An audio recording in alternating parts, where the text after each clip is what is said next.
Team standing by across the country to report on where things stand right now. But we begin with a look at what has been an extraordinary day in this country, America in crisis.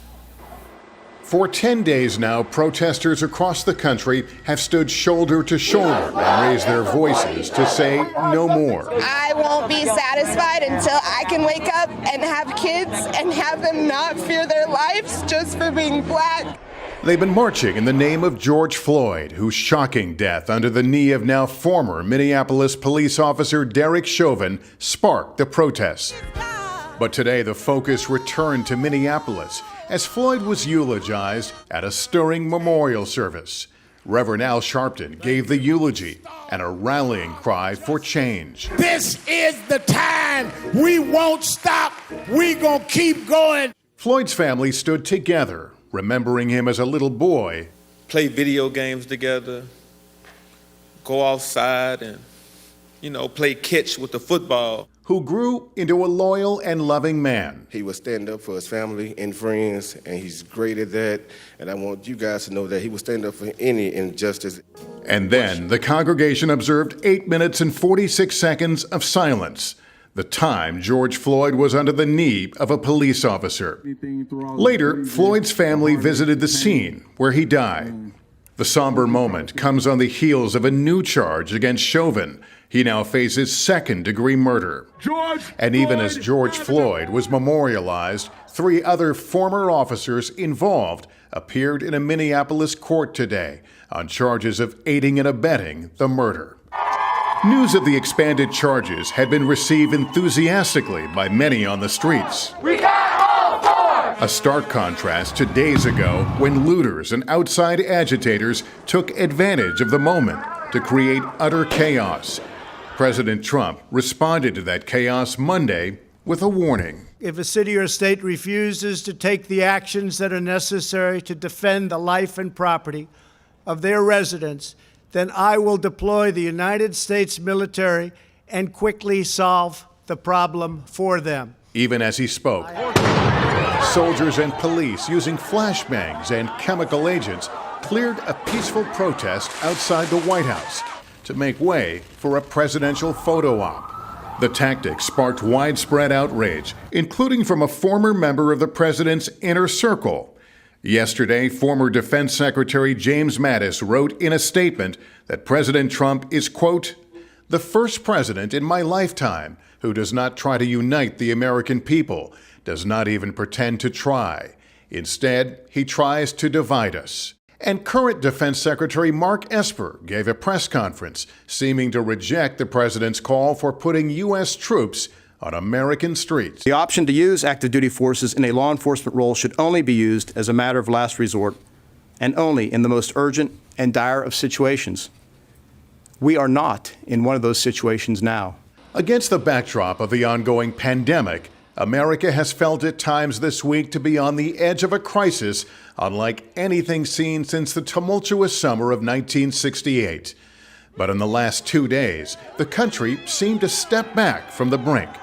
Last night and today, protesters were every bit as passionate, but mostly peaceful. From Washington, D.C., I'm here because I want people to look up to the right thing. To California. But in an election year, in a country as divided as ever, it seems clear that the killing of George Floyd will remain a flashpoint for a very long time. The protesters here and across the country have been united in their call for change and determined not to stop until change is achieved. Former President Obama, in his first public comments on George Floyd's death, called for that change to start at the local level. Atlanta Mayor Keisha Lance Bottoms took up the challenge, announcing she's establishing a commission to look at the use of force by police in her city. She joins us now along with Houston Chief of Police Art Acevedo. Thank you both for being here. Mayor, if I can start with you, a commission. People they hear commission and they think many months will go by and nothing is adopted. What can you assure the people in your city that this will have a meaningful outcome, that it will produce something? Well, first of all, thank you for having me. This commission will give me recommendations in the next 14 days, preliminary recommendations, and then take a deeper dive and receive community input with a final report coming in 45 days.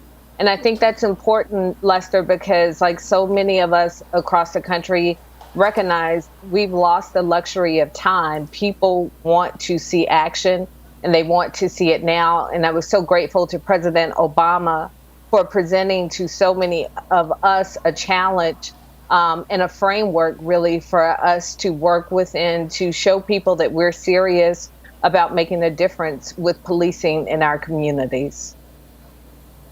And Chief Acevedo, you have talked strongly about reform.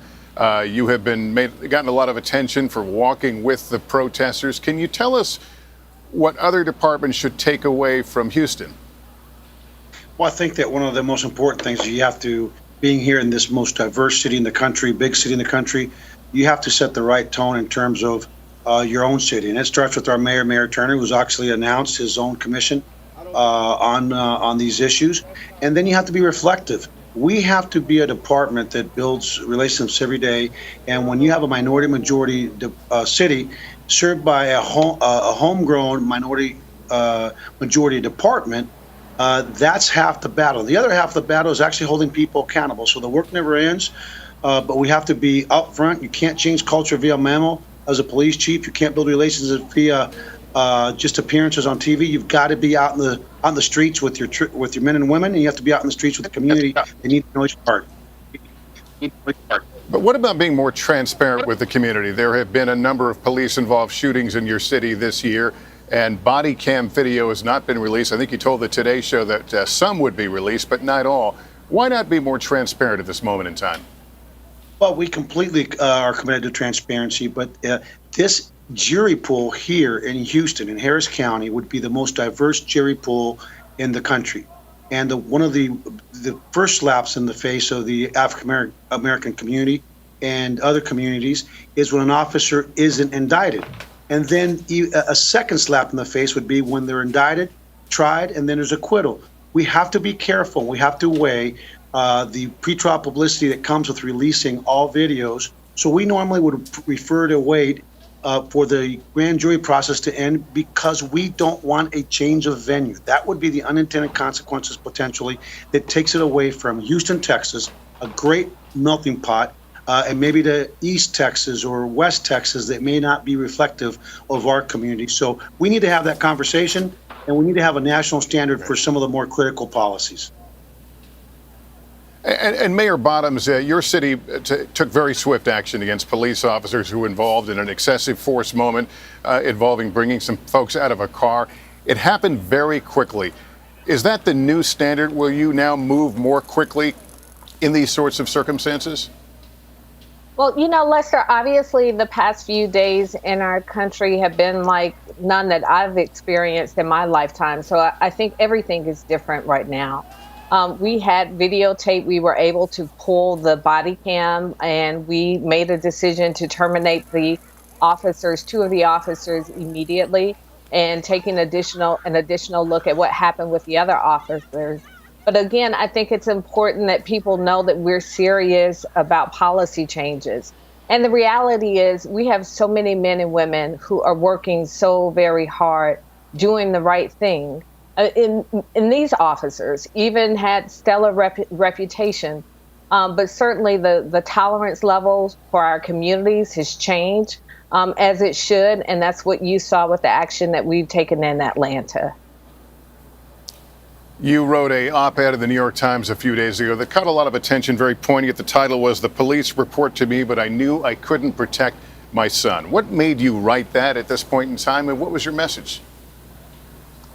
Like so many people across this country, I had so many emotions about what I saw with George Floyd.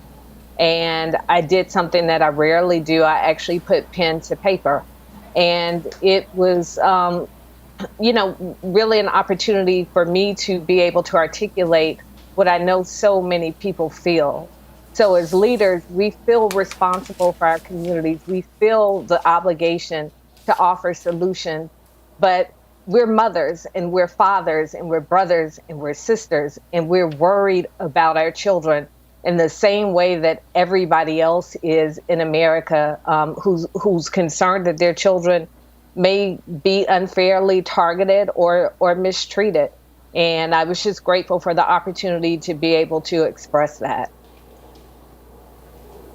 All right. Well, I want to thank you both, Mayor Bottoms, Chief Acevedo, for being with us this evening. It's an important discussion, and we'll continue to have it. But thank you for being here tonight. Thank you. In this moment, we are reminded of how powerful our voices can be in this democracy. Freedom of speech, the freedom to peaceably assemble. These rights have been central to American life for more than 2 centuries, and we have been seeing them in action across the country in the days since George Floyd's death. Blaine Alexander is in Atlanta tonight, and she's been listening to the voices that have been raised in protest. Blaine, good evening. And Lester, good evening to you. You know, night after night, we've watched hundreds, even thousands of people fill this area of downtown Atlanta. We're now past curfew, so the streets are clear, but the National Guard remains.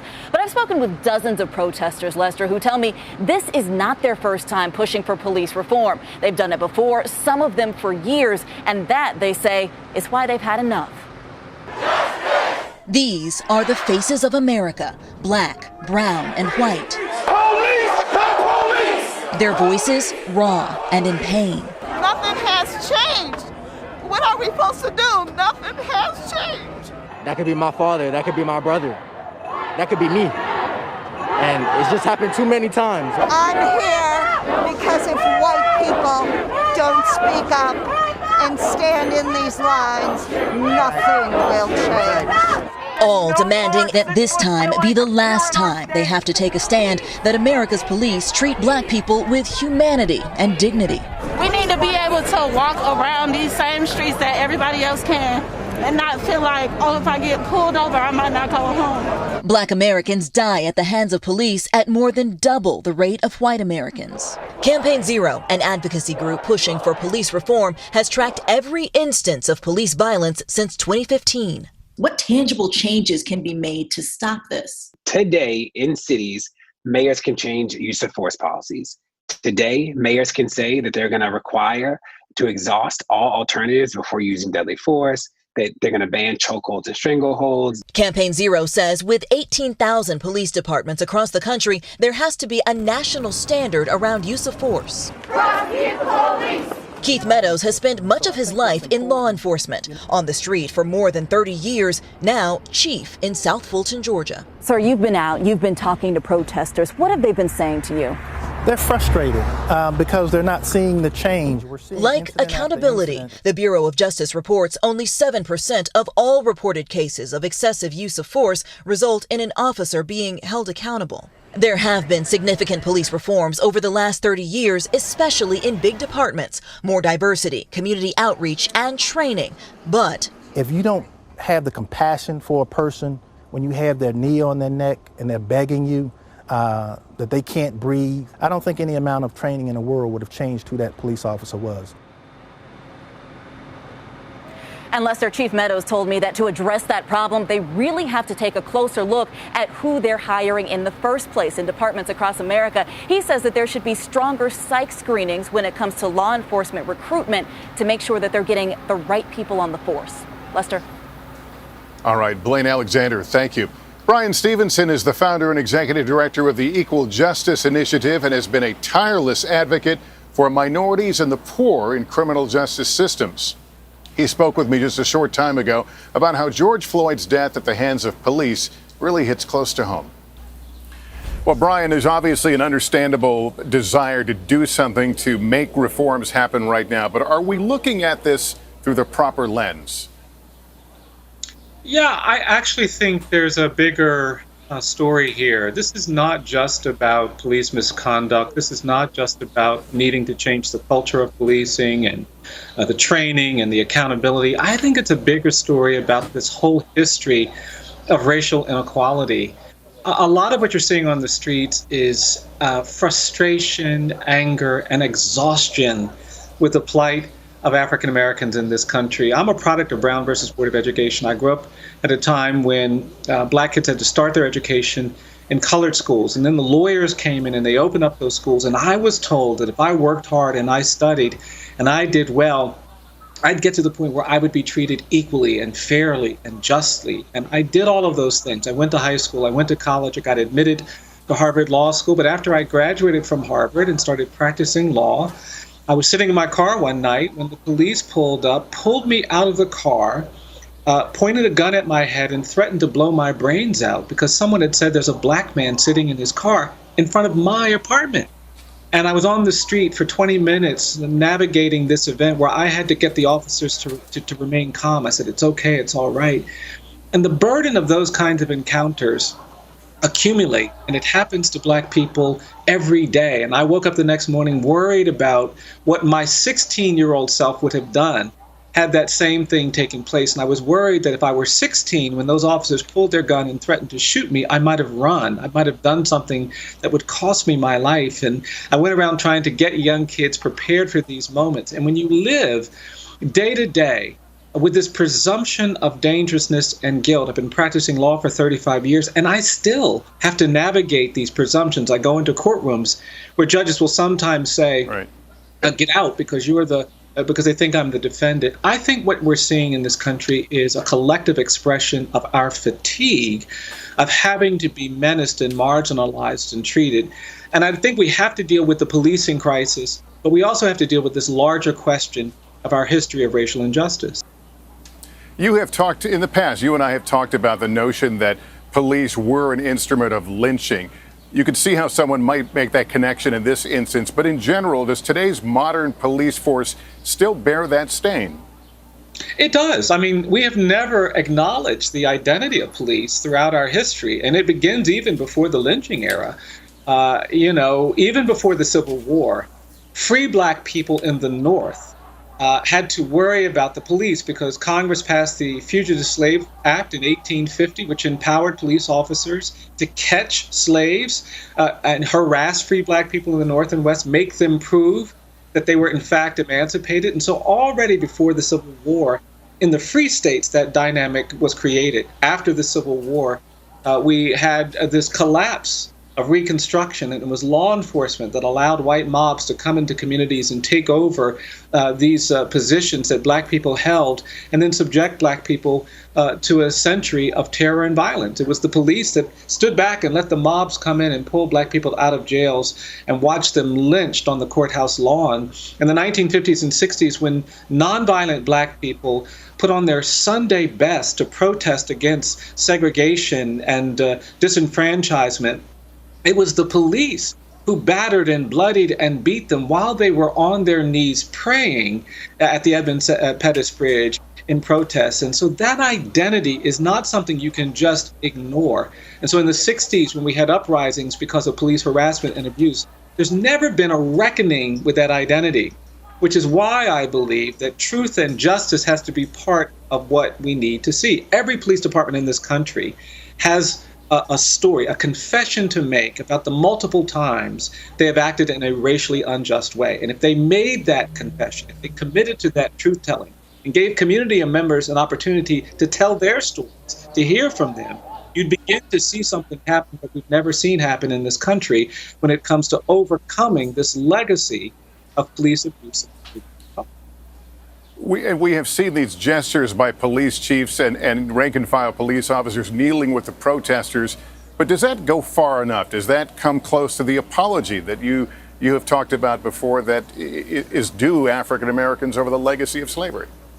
I think it's a gesture that suggests possibility, but more is required. It needs to happen from police chiefs and sheriffs. It needs to happen community-wide. I mean, first of all, we're going to have to do some other things besides have those. We got to change the culture of policing. We've got to create a police force that doesn't think of itself as soldiers or as military, armed military personnel, but as guardians. But once we get past that, it needs to be more formal, in my view. We need to create more trust. And those gestures, I think, signify a desire by many law enforcement officers to be trusted, to be in community with people of color and the places where they serve. But we've created all these structural barriers to that, which is why the structures have to change. I'm encouraged when I see those gestures, But this has to be department-wide. It has to be community-wide. It starts with mayors. It starts with governors. It starts with the federal government reinforcing the importance of these gestures. We do these markers at lynching sites, and we ask police chiefs and sheriffs to show up wearing their uniforms when we dedicate a marker to a lynching victim. We ask them to just say, I'm sorry that the people wearing this uniform 80 years ago failed to protect you. And then we ask them to say, I'm sorry, but I'm now wearing the uniform, and I want you to know I'm going to protect you. I'm going to be committed to you. It doesn't cost money, doesn't take time, and yet most won't do it. That has to change if we're going to create the kind of trust and healing that our country desperately needs. Tell me about the hard work that lies ahead. Once the marching and the protesting is over, what has to happen, and does it get more difficult? Well, I mean, we've been here before. I mean, 5 years ago, I was a member of President Obama's task force on policing. We went around the country. We accumulated testimony from police officers and academics and experts and activists. We have 40 pages of recommendations that have not been implemented. The good news is that we know what to do. The tricky news is that we haven't done it yet. And so that's going to be the hard work. We are going to have to pass federal laws that mandate data collection and registries for misconduct by police officers. We've got 18,000 police departments in this country, and no one can tell you how often police officers kill someone or shoot someone. That has to change. We are going to have to train differently. We can't train police officers to mostly know how to shoot or fight if we expect them to work peacefully in communities where there are people who are mentally ill, where people are dealing with all kinds of challenges. We are going to have to create a different accountability structure. It's too hard to hold law enforcement officers accountable. That behavior we saw in Minneapolis of putting a knee on someone until they die, it should be illegal. And you wouldn't need to do a whole lot to prove the illegality of that. This qualified immunity we've created that has encouraged police officers to shoot first and then think later, that has to change. And so it will be hard, but I think this is a powerful moment. I'm more hopeful than I've been before because I think there is an urgency created by these dramatic protests that will move us, hopefully, to a very different place. Brian Stevenson, always good to talk to you. You're an important part of the conversation, and thank you for being with us this evening. Glad to be with you. We have a lot more to get to tonight when we continue. My colleague Craig Melvin takes a personal look at some of the landmark events that have brought us to this moment.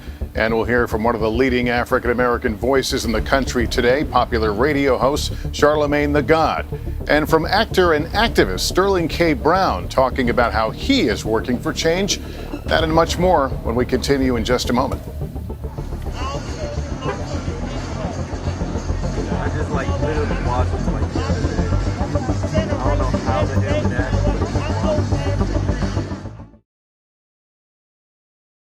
But as a black journalist, I've covered this before. All this week, I'm pushing deep into the racial injustice and violence that was smoldering in this country long before we ever learned George Floyd's name. Subscribe for free wherever you get your podcasts. These will be the images that will archive this moment in our history. But let these too, the quiet peacemakers picking up the pieces. I'm Lester Holt. Please take care of yourself and each other. Are you excited? Definitely am fired up. Yeah!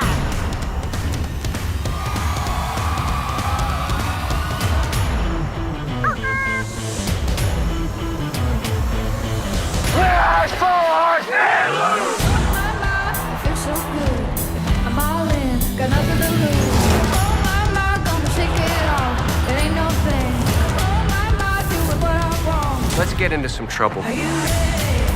Welcome to Today. Breaking news tonight.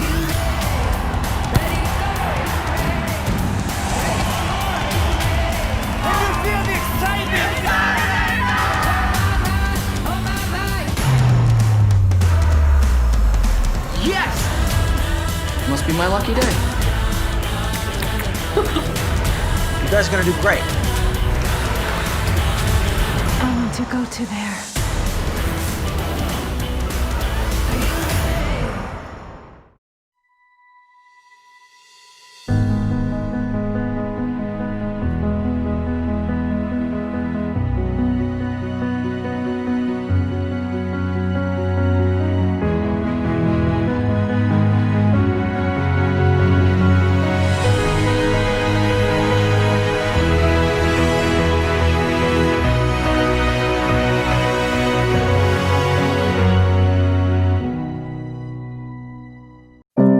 go from here? How do we get out of this moment and on to change? There has to be a longer, broader plan for us to heal our communities. I found a father trying to teach his son about peace. We don't have to retaliate with anger. There's always another way. Choosing love is hard in this moment. The way of love is the way of seeking the well-being of others as well as the self. And when we all do that, we win. It's sad, and there needs to be a change. This has been happening for a long time, and I'm happy that people are like coming together to like protest against this. That's how things look to 13-year-old Simeon Stevens, who spoke with us in Atlanta. That city, like this one and so many across the country, has borne the weight of racial injustice and tragedy over the years. Craig Melvin has covered many of these stories. He joins us now with some perspective on how we have arrived at this moment. Craig? Hey, Lester, you know, this is really the most recent chapter in an American tragedy, but these kinds of stories where someone who looks like us is dying in police custody, they're personal. There, but for the grace of God go I always think. We've been here before, almost too many times to remember. Hands up! Don't shoot! Hands up! Don't shoot! Hands up, don't shoot, they cry. We've come to the point in America where an act of surrender is an act of protest. Who are you protecting? Who are you protecting? You'll see I Can't Breathe emblazoned on signs and shirts, the dying declaration of George Floyd last week. I can't breathe over there. A bitter echo from 2014 and the death of Eric Garner. Outrage continues to grow in New York City in reaction to the death of a Staten Island man. When you're a journalist, getting the facts straight, especially when reporting on a controversial death at the hands of police, is essential. But I also can't avoid the fact that I'm a black man. And when I go to cover a tragedy like this, when I wade through a crowd looking for answers, perhaps I see things differently than some of my colleagues. 4 white LAPD officers beating a black man. I was 12 years old when I saw that video of the Rodney King beating. It changed my perception of the police. Maybe all of them weren't the good guys I thought they were. The Walter Scott video was a punch in the gut. He was shot in the back in 2015 by a North Charleston police officer following a routine traffic stop. If not for video from a bystander, who knows if the falsified police report would have ever been questioned.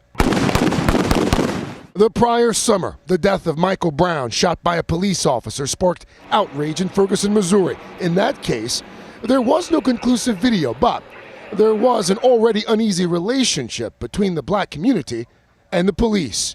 And when Brown's body was left in the street for hours, the anger boiled over. For days, there would be no justice and no peace.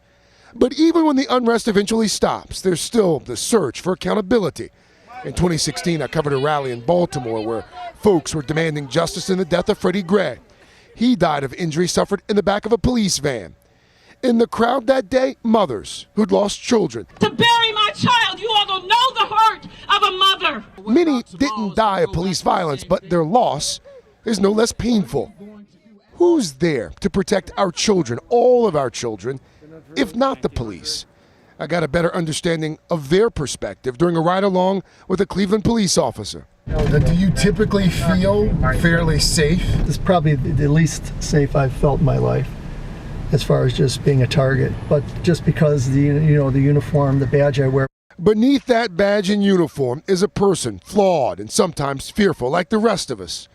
Knowing this, how do we break the cycle of violence and mistrust? How do we see each other as we really are? Where do we go from here? How do we get there? So many questions. Perhaps this time, this death leads to answers. Answers.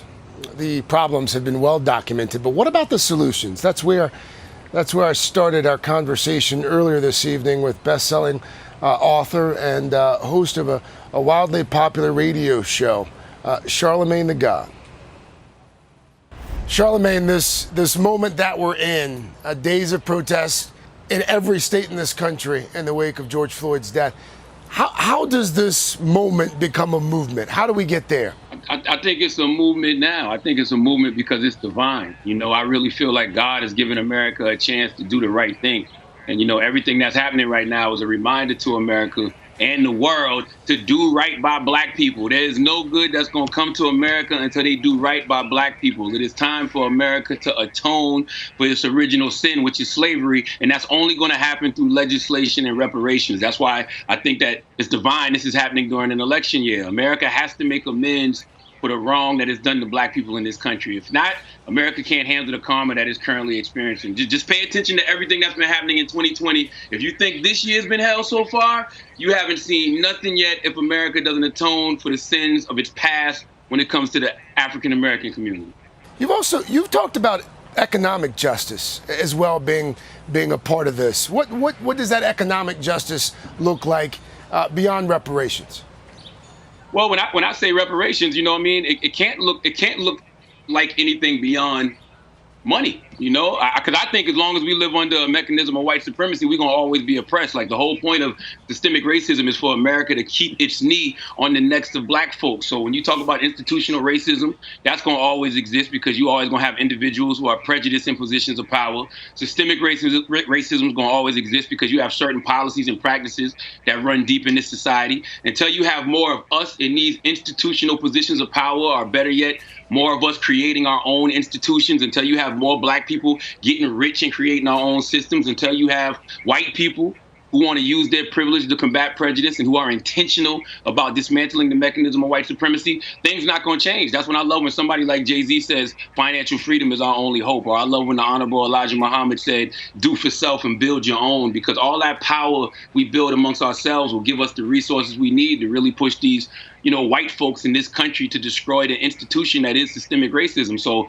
you got to have the money. So when I say reparations, that's exactly what I mean. Some type of economic justice plan, some type of economic equity plan, some investment has to be made into the black community. It has to. One of the things that's really struck me over the past week or so, you look at the protests around America, and we've been here before. We've seen this before where something terrible happens and then the marches and the rallies and the protests. But a lot of times in the past, it would seem as if most of the folks there looked like me, looked like you.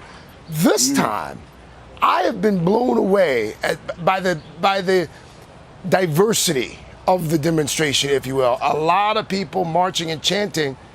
They don't look like us, and it's not just young white people. It's older white people. It's the rainbow of America. What does that say to you? It says to me that, you know, people don't just necessarily love black culture; they love black people, and I think that that's a white supremacist's worst nightmare, to see young white kids out there screaming Black Lives Matter, to see young white kids out there protecting, you know, black men and black women from the police. Like, I think that is such a beautiful thing, because the reality of being a black person in America is the creeds that America promises us, you know, are just promises America only apply to you when they want it to. Like, we don't experience true freedom or equality or justice. That's just not the way this white supremacist system has been designed. This country was built for white people, by black people. And even if you have achieved some level of success as a black person in America, if you come from a poor and disenfranchised area, or you come from the hoods in the inner city, or a dirt road down south like me, like I do, you never truly feel comfortable, because you know this white man's heaven that you've been able to thrive in is still the majority of black people's hell. So for other people to feel that and finally be saying, yo, this is the reason they scream Black Lives Matter, I think that's a beautiful thing, and that's game changing. That's what lets me know it's a paradigm shift going on. Charlamagne the God, I always enjoy your perspective, sir. Thank you. Thank you for your insight tonight. Appreciate you, Craig. Thank you. Lester, back to you. All right, Craig, thank you. When we come back, how do we solve a problem that's been hundreds of years in the making?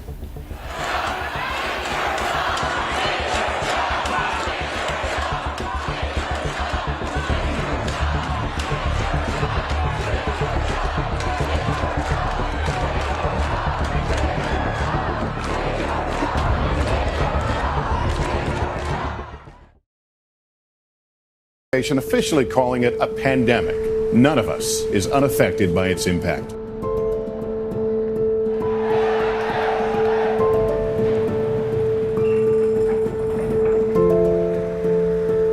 going to try everything that we can to keep life as normal as possible for everybody. If it gets into an environment like this, it's going to spread like rapid fire.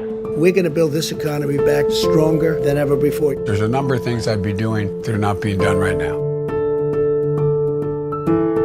Coming in November, people are going to be voting not for a person, but for stability. I have to plan a funeral. How is this going to work? You don't prepare for giving birth in a pandemic. The importance of music is to keep our spirits up. I'm Tremaine Lee. Join me as we go into America to hear from everyday people grappling with the most pressing issues of our time. Among the chaos, that I found a father trying to teach his son about peace. We don't have to retaliate with anger. We retaliate with love. That's why we're down here. There's always another way. So that's all I want him to see.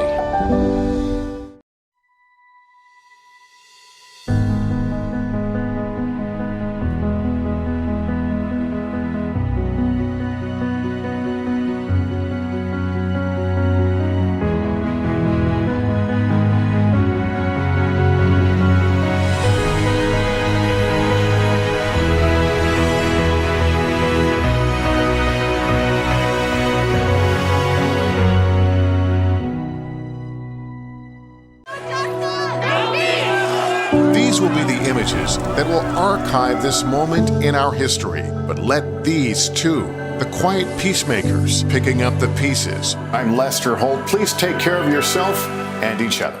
Are you excited? Definitely am fired up. Yeah!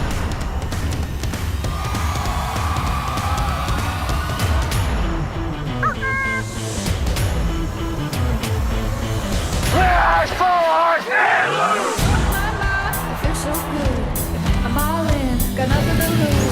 Oh my, gonna shake it off. It ain't no thing.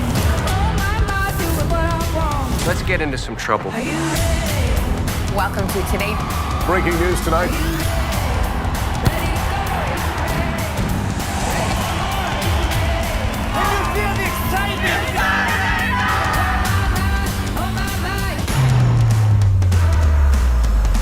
Yes! Must be my lucky day. You guys are gonna do great. I want to go to there.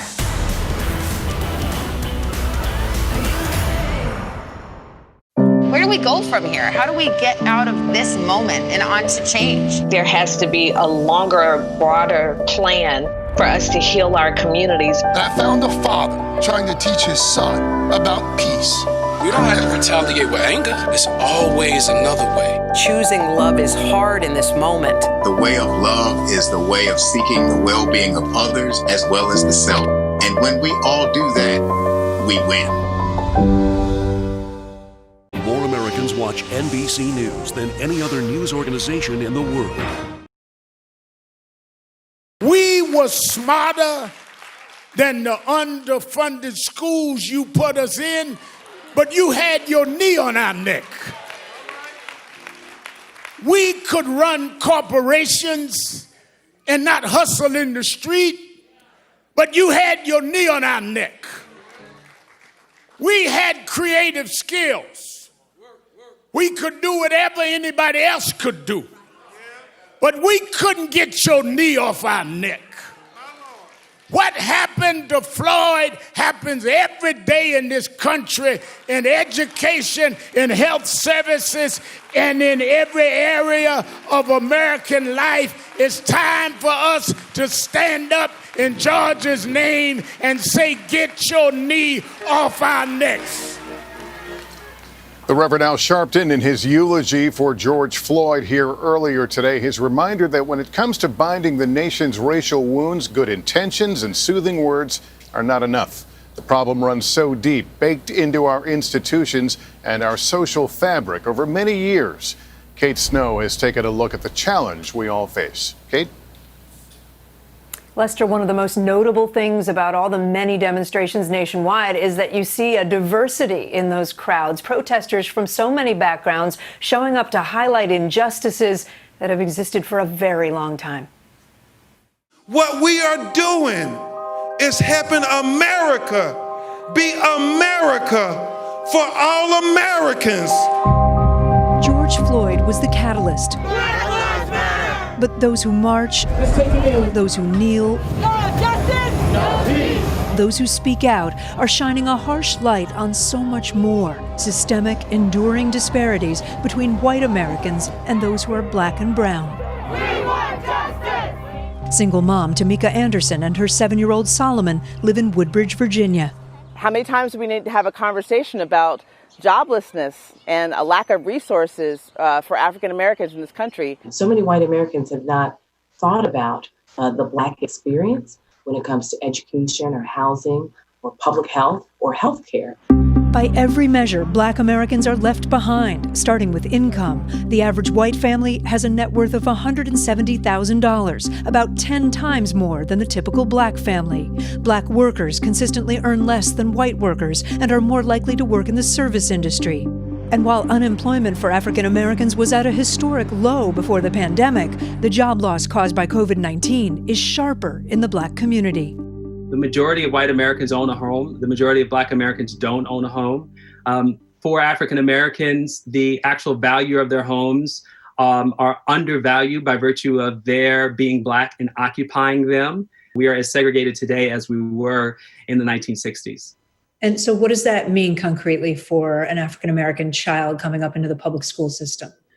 It means that that child is coming up in a school that is overwhelmingly under-resourced relative to a typical white school. Majority white schools spent $733 more per student than schools that are mainly non-white, according to a left-leaning research group. And when it comes to health, there are especially grave disparities.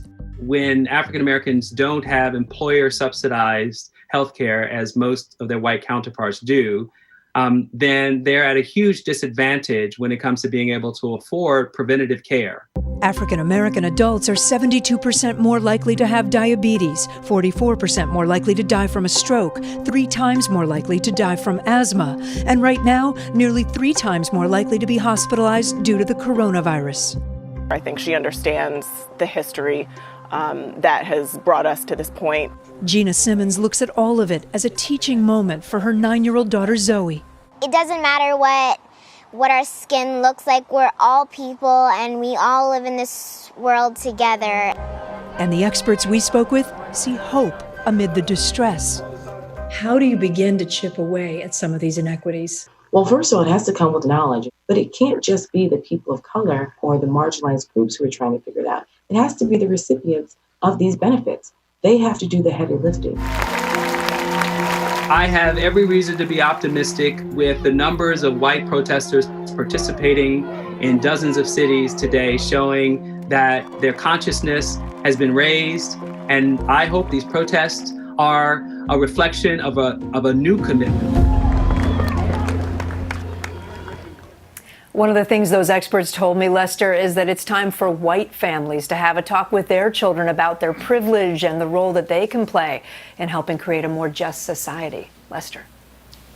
All right, Kate Snow, thanks very much. The many thousands of people who have turned out across the country to protest the death of George Floyd are a reminder that we all have a voice when it comes to speaking out and taking action against racial injustice. We've also seen many well-known Americans who are using their fame as a platform to help call for change. One of them is actor Sterling K. Brown. I asked him earlier this evening why he has been moved to speak out.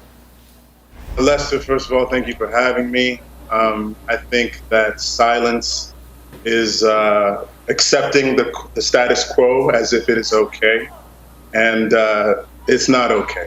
You know, we're in the midst of a pandemic where our health is being threatened. And in the midst of that, 3 instances in a row, Black people have seen Black bodies destroyed.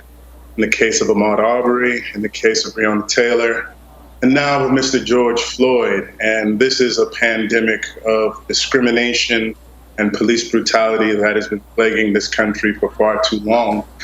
And I think people are fed up. They've had enough. And real change needs to be seen to know that this country is for all of us. We all want to feel protected and served by the institution that is tasked with that goal. Tell me, when you saw the video of George Floyd under that police officer's knee, I assume you felt the horror that most people who saw that felt, but tell me what it made you want to do. What inside did it make you want to do?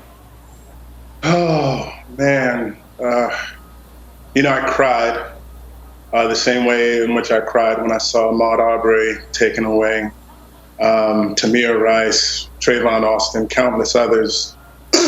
But it also made me realize I'm a citizen of these United States. And there have been many times in which I've been told in my capacity that, why don't you just be quiet and act? You don't have to get political right now. Like, why don't you just stick to your show? And as a citizen who has a voice and who's fortunate enough to have a platform, I'm trying to find ways to utilize that platform to let the world at large know that what is happening in this country cannot continue. Something significant has to change, or the unrest that we're experiencing right now will continue. You're also a father. You have two sons. How do you think society looks at your son? They don't know them. How do they see them? That's a great question. The adulterization and dehumanization of the Black body has been happening for a very long time. An incident happened not too long ago when my son was playing in a soccer game. And he's a very hard player. He goes all out. And I say, if you do your best, big boy, whether you win or you lose, you can be proud of yourself and hold your head up high. And the referee, who was a very nice woman, she pulled my son aside after he was making an aggressive play, not a dangerous play, but an aggressive play, and told him that he was being wild and that he should be careful before he hurt someone. And I found it interesting that she singled him out because he wasn't the most aggressive person on the field and wasn't the most dangerous. She used the word wild, describing a human being. And this is one of those instances of implicit bias that we encounter time and time again, where people say things that are hurtful, and I don't even think that they are cognizant of the fact that they're doing it. I pulled her over after the game and I said, ma'am, did you call my son wild? And she said, I did. I said, you have to be careful with the language that you use with young Black children, because he's a human being and he's not wild. He plays hard. And if you reframed it, you would probably reframe it in another way with another child. And he's crying on the bench right now because he's just a boy. And I need you to apologize. And she did. She did, and she was very sweet. But that sort of thing happens for young Black children, for Black men and women, gay, straight, trans, cis, all the time, just by the nature of the way that we. I want to get your take on our priorities as a country right now. We're watching these street protests. We've also seen, people take advantage of them, destroy property, and that's become a concern. Do you think we're focused properly on what's most important right now? I think you have to be, what I'm heartened by, what I'm encouraged by in the midst of all of it, is a coalition of people coming together who are vocalizing the need for change. Black, white, Asian, Latino, etc. That has been my primary focus and the thing that I am heartened by. I feel like when I have friends speak to me and they are concerned about vandalism, looting, rioting, I understand that. I have no desire to minimize that. I also ask that they be equally, even more so, appalled at the loss of life. It's not an excuse. I feel like a lot of the vandalizing that is happening is coming from outside groups that are not directly attached to Black Lives Matter, so I want to be cognizant of that. For those people that are looting, like, I ask them to stop. Please be on message, because we want change, real lasting change. And I want outrage for the loss of life. That's how I feel. Sterling, things move awfully quick. I mean, who would have known 2 weeks ago we'd be talking about something other than COVID, something that would knock COVID down in the news cycle. So knowing how fast life travels, are you worried that as a country we don't have the stick-to-itness? That's always a concern. And I'm hopeful, Lester, I'm hopeful that this isn't just a moment, but it's the beginning of a movement.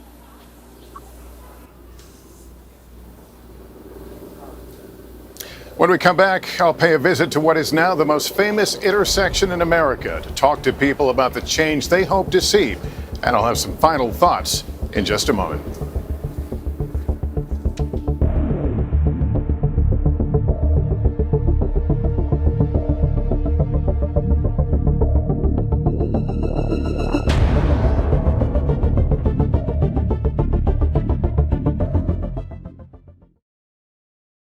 Organization officially calling it a pandemic. None of us is unaffected by its impact.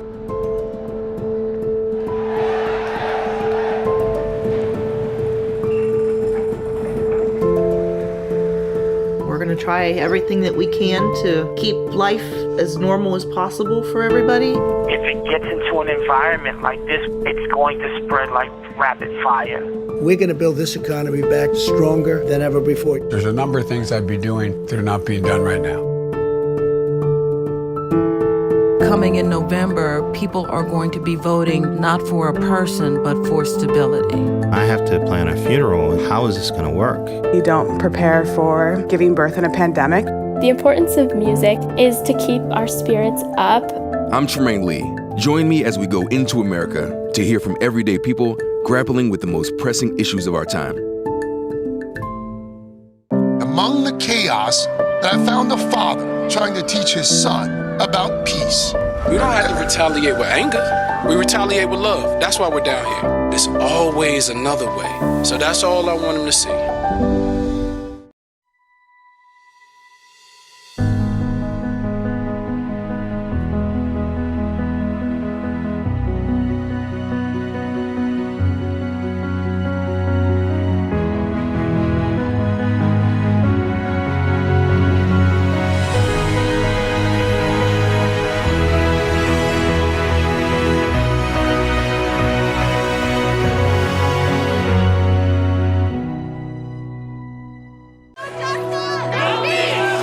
These will be the images that will archive this moment in our history. But let these too, the quiet peacemakers picking up the pieces. I'm Lester Holt. Please take care of yourself and each other. Are you excited? Definitely am fired up. Yeah.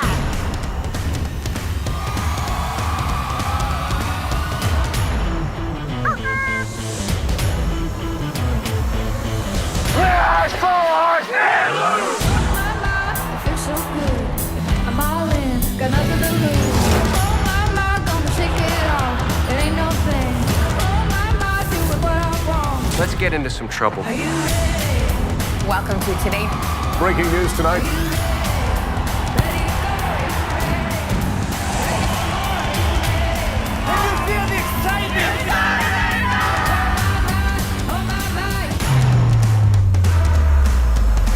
Yes!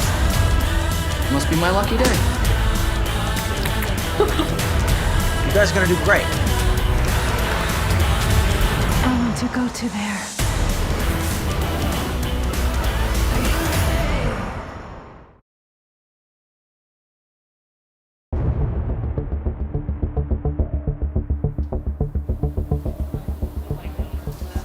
The tragedy of George Floyd's death has lit a spark of hope that this could be a defining moment in American life, an awakening to the need for real, lasting change. But hope is a fragile thing. The epicenter for this tragedy and for this hope lies 2.5 miles south of here in Minneapolis at the intersection of East 38th Street and Chicago Avenue, where George Floyd died last week. Earlier today, I paid a visit. Along the street where George Floyd was killed sits the intersection where pain and bewilderment meet wary optimism that things can change. Do you have faith and trust that this is going to bring about change soon? Yeah, I think so. We made a history. Minnesota did make a history. But others aren't so sure. Where were you when it happened? I was home, actually. Community resident and activist Candace Montgomery has heard promises before. Now she is among those here calling for a controversial move. We need to move beyond police reform and completely transition away from our policing system right now, and that is actually what justice will look like. When you say moving away, are you talking about abolishing police? Yeah, I'm absolutely talking about abolishing police, transitioning away from the Minneapolis Police Department here locally, and investing in community-led safety solutions. The shattered remnants of trust and promises of change now lay beneath bundles of flowers, posters, remembrances. A teachable moment many parents find they can't ignore. You're 7? It's a hard conversation to have with a 7-year-old. It is. He already knows a bit about general history of how a lot of unfair treatment of Black people, the history of our country. And so I think this is a great it's really sad that this is our jumping off point to look at some of these hard topics, but I think it's really important that if we ignore it, nothing will change. If we pretend it's not there and sweep it under the rug, he can't be part of that change.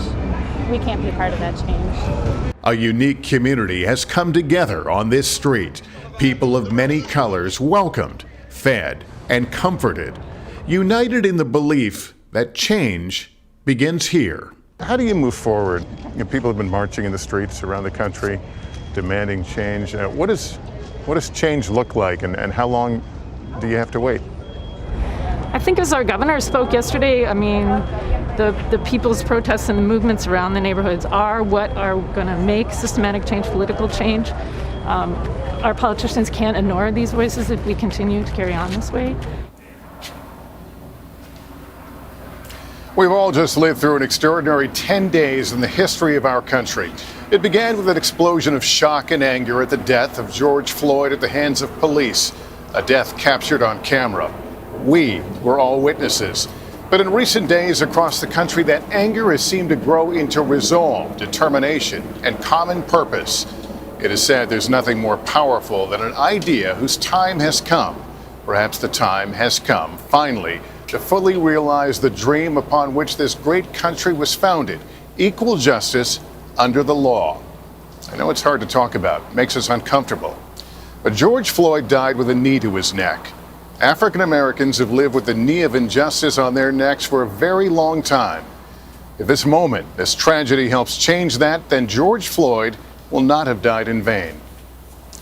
I'm Lester Holt. For all of us at NBC News, thank you for joining us tonight. Good night.